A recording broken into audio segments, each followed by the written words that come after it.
Hi guys, welcome back to my channel, Mauritius with Love.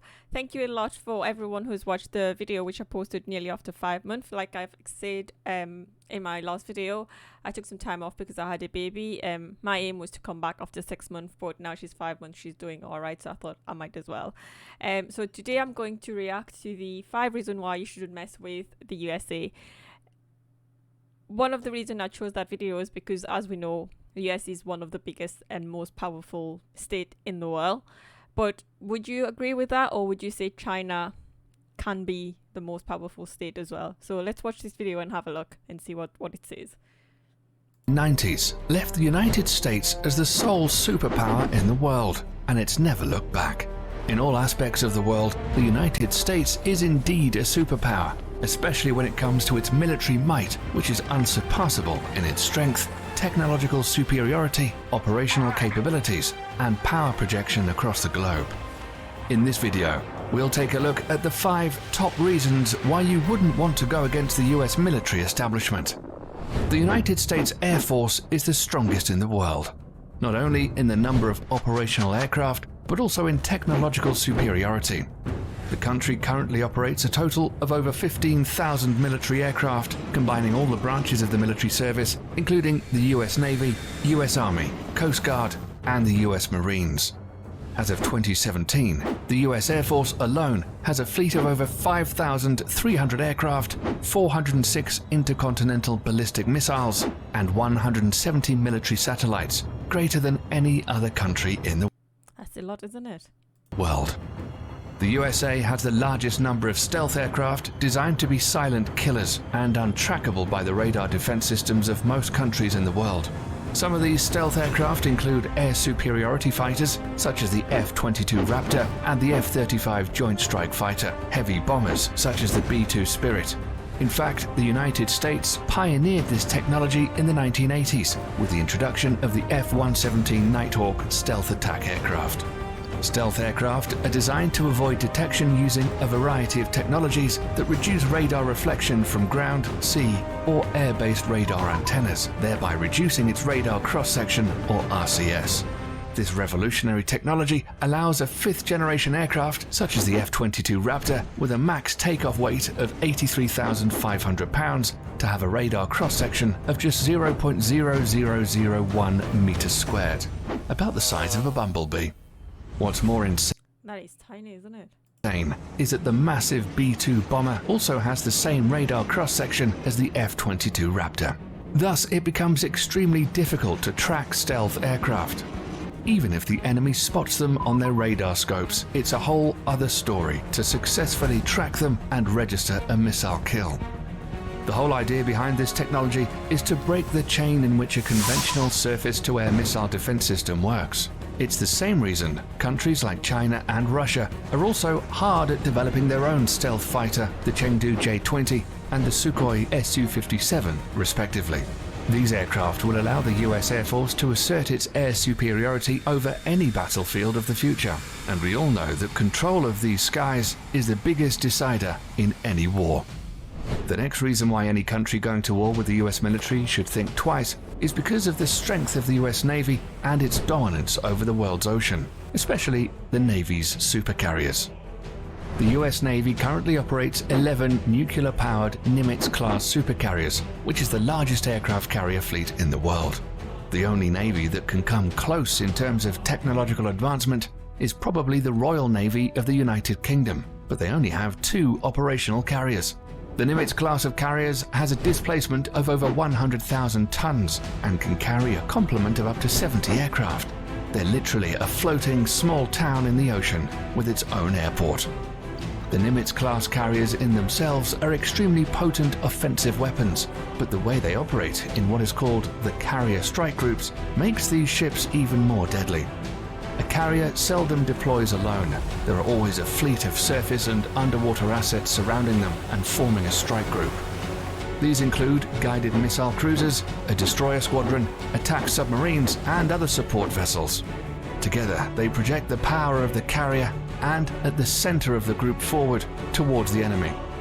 While the carrier is carrying out its offensive role with the use of its air wing, the other ships are responsible to protect its flanks against any enemy attack.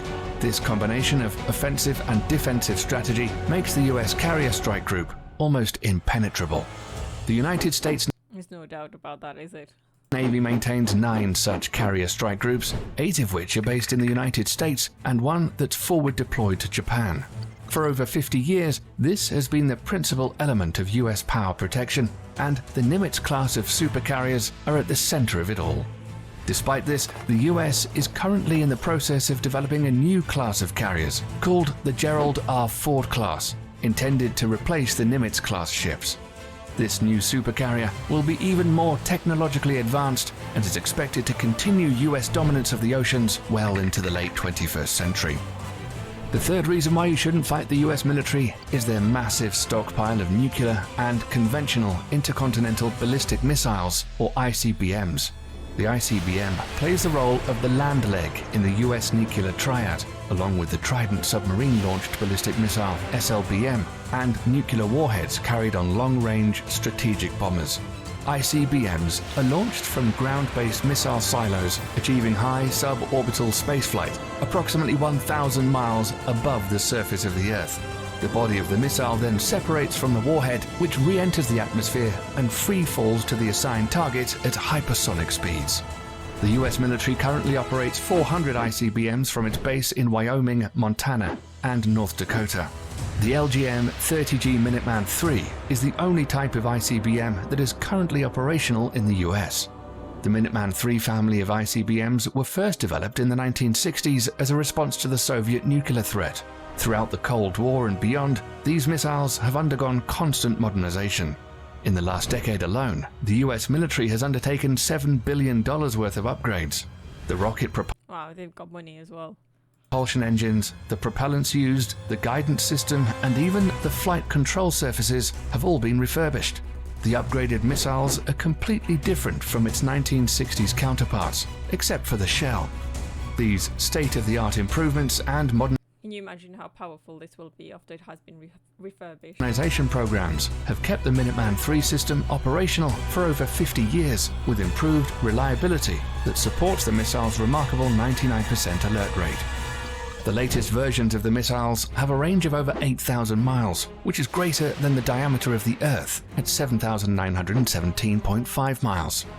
They can carry multiple 330 kiloton nuclear warheads, which is 20 times greater than the bombs dropped on Hiroshima and Nagasaki. Not only that, each of these warheads can be assigned to different targets independently. The technology is called Multiple Independently Targetable Re-Entry Vehicle, or MIRV, and was first developed for the Minuteman III family of missiles. So any country messing with the United States will have to deal with this awesome arsenal of firepower, which can be launched at a moment's notice. If it weren't the ICBMs or the stealth fighters raining fire down on you, it would be precision-guided munitions, or better known as smart bombs or PGMs instead. This is another big reason why not messing with the US military is a good idea. All branches of the US military use smart bombs in some forms or the other. These weapon systems are designed to be precise and hit a specific target with maximum efficiency. These bombs are so effective that during the First Gulf War, PGMs comprised only 9% of weapons fired, but accounted for 75% of all successful hits. Since then, for the US military at least, the days of normal artillery shells and unguided bombs are long gone. Nowadays, the military uses PGMs from air, ground, and sea. Precision-guided munitions come in various forms and use different kinds of technologies to achieve precise hits. A large majority of PGMs use the Global Positioning System, or GPS, of satellites to guide their trajectory to target. However, sometimes this becomes a problem, as GPS coverage is not always reliably available everywhere across the globe, or bad weather conditions can hinder operations. Thus, the Office of Naval Research, the Naval Surface Warfare Center, and the Army Research Laboratory have all coordinated to develop the first ever artillery-fired smart munition that will not use GPS guidance. The project is known as Moving Target Artillery Round, or MTAR for short. The MTAR shell can be guided onto stationary as well as moving targets in both land and sea, using a combination of guidance technology. The best part is that these shells can be fired from the existing M777A2 155mm towed howitzer and the M109A7 Paladin integrated management self-propelled 155mm artillery systems already in use by the US military. The shells will also feature an extended range of 40 to 60 miles using rocket boosters to propel them. Once finished, it will afford the US military another potent weapon system that outclasses others around the world. Lastly, the fifth and final. What do you think the last reason will be for you not to mess with America? What do you think, guys? Reason why you shouldn't fight the US military is drones. We're all familiar with what an unmanned aerial vehicle or drone is and what it's supposed to do. But in recent years, the usability of UAVs are steadily increasing to encompass all spheres of military operations, and the US military is the pioneering spirit behind it. At first, used only for surveillance missions, drones were quickly weaponized after the 9/11 attacks and have been extensively used by the US military in the war against terror as an offensive weapon platform. It's forecasted that over the next decades, the US is in line to purchase over 1,000 combat drones of various classifications. Some of them, like the Lockheed Martin RQ-170 Sentinel and the Boeing MQ-25 Stingray, are already in the final stages of development, and once finished, will provide the US military with state-of-the-art platforms capable of multi-role operations, ranging from attack missions to aerial refueling. Drone technology has reached such heights today that a single UAV can loiter miles above the surface of the Earth for hours, waiting for the target to show its head and sticking with impunity. This capability will allow all the services under the US military to reduce its dependency on manned platforms, thereby reducing the risks during future combat operations. These 5 weapon systems make the US military extremely dangerous for any adversary looking to get into a conflict with them. In a conventional warfare setting, it's almost impossible to beat the US military machine. That's why modern enemies of the United States are employing more and more asymmetric warfare strategies against the mighty US military. Despite that, the US military juggernaut is hands down the most powerful military complex in the world today, and probably will be for decades to come. That's all we have for you today, folks. Thanks for sticking around till the end. If you liked the video and want to stay up to date on cool military stuff like this, then click the subscribe button and also click. Well, what do you think? Actually, it shows how much advanced they are in technology and how much they can actually use this to be a powerful state, and in terms of military as well, how advanced they are. So that shows why you would not mess with America. What do you think, guys? Have you enjoyed it just as much as I have? I hope you have. Please don't forget to like, subscribe and share, and I hope to see you next time. Thank you.